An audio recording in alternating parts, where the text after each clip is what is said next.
бір саудагер кісі болады. Саудагер кісі болғанда бір 10 машина алып сатады, 10 көлік алып сатады. Бірақ өкінішке орай көлік сатқан кезде көліктердің кейбір ішіндегі детальдарын ауыстырып, оригинал детальдің орнына жаңа оригинал емес нәрсені қояды.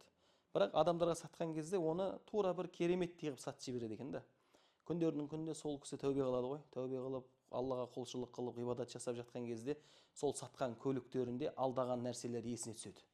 Сөйтіп артынша жүгіріп барып, сол 10 көлігін алған адамдардың бәрімен жаңағыдай ұялы телефонмен хабарласып, барлығынан кешірім сұрайды. Солардың ішінде біреуі қассап болады. Яғни ет сататын кісі болады. Соған барып айтады ғой, сізге мен бір көлік сатқан едім, бірақ ол көліктің мына жерінде ақауы бар еді. Мен сізге оны алдап саттым, кешіріңіз, мынау соның хаққысы деп кешірім сұрайды.